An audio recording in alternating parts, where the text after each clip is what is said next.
안녕하세요. 저는 일 잘하는 사람은 단순하게 합니다의 저자 박소연입니다. 직장인의 삶에 대해서 관심이 많고요. 강연을 하고 또 글을 쓰는 일을 하고 있습니다.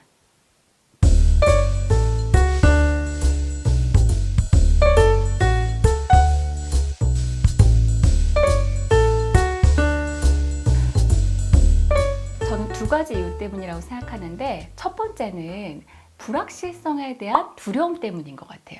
왜냐하면 위에서 뭘 원하는지를 모르겠으니까 일단 네가 좋아하는 걸 다 준비했어 라는 식으로 준비하는 거예요. 그러니까 생각했을 때 답은 그렇게 여러 가지가 아닌데 이 답일까 저 답일까 하면서 여러 가지를 준비하는 것 때문에 100페이지 보고서가 나온다고 생각하고요. 두 번째 문제는 커뮤니케이션이 제대로 안 되는 겁니다.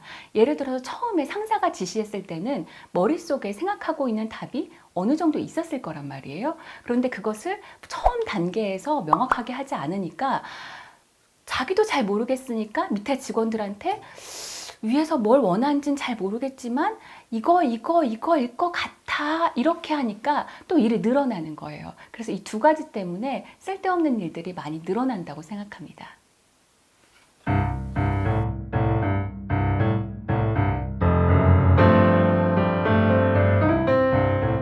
아무리 긴 보고서여도요, 한 장으로 그 안에 말을 모두 다 넣을 수 없으면 사실 100장으로 써도 쓸 수가 없는 보고서인 게 대부분이에요. 왜냐하면 어떤 CEO도 100장의 보고서의 보고를 들어주는 사람이 없거든요. 그래서 기획자라든지 어쨌든 모든 보고서를 쓰는 사람은 이 세 가지 대화에 대한 대답을 정확하게 할 수 있어야 돼요. 이걸 왜 해야 되지? 그리고 이걸 하면 뭐가 좋아지는데? 왜 하필 그 좋아지는 걸 위해서 이 방법을 해야 되는데 이걸 설명할 수 없으면 누구도 설득할 수 없고 그러면 또 그 보고서는 어디에도 쓸 수 없는 예쁜 쓰레기가 됩니다.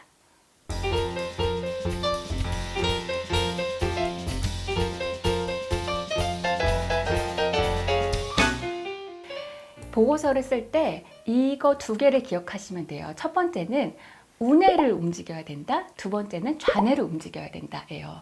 그런데 먼저 좌뇌부터 얘기를 할게요. 좌뇌라고 얘기하는 경우는 논리가 이해가 돼야 돼요.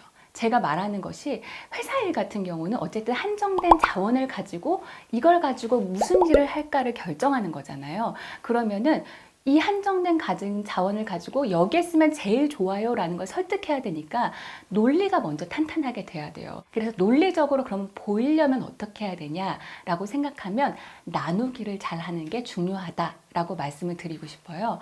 나누기를 잘한다는 의미는 뭐냐면 문제가 있으면 그 문제를 두 개나 세 개로 잘 쪼개는 연습을 하면 되는 거예요. 보통 이거를 미시라고 얘기를 하는데요. 예를 들면 이런 게 있을 수 있어요. 이제 규제를 좀 어떻게 해보자 라고 얘기를 했어요. 그러면 세상에 규제가 뭐 32만 4천 가지가 있을 거 아니에요. 근데 이걸 가지고 뭐 어디서부터 얘기하겠어요? 그러면은 그룹핑을 하는 거예요. 자, 이제부터 규제에 대해서 얘기해 보겠습니다. 세상의 규제는 좋은 규제와 나쁜 규제가 있습니다. 식품법, 우리가 안전하게 먹을 수 있게 도와주는 거죠. 이런 거 같은 경우는 좋은 규제죠. 나쁜 규제는 어떤 규제인가? 청년들이 자기가 의욕을 갖고 사업을 하고 싶어 하는데 이것을 법이 따라가지 못해서 막게 하는 규제 같은 경우, 이런 경우는 나쁜 규제라고 할 수 있죠. 그래서 저는 오늘 나쁜 규제에 대해서 세 가지로 말씀드려 보겠습니다.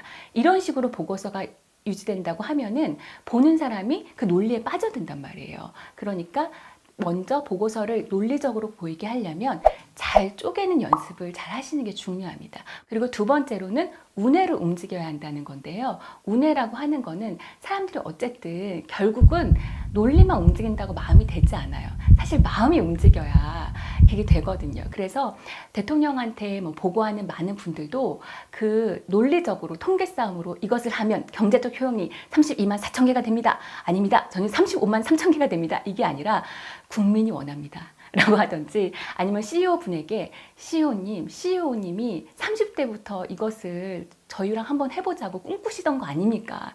라고 말하면 심장이 뛰는 거죠. 그래서 우뇌를 움직일 수 있는 컨셉을 하나 제시하는 게 중요합니다.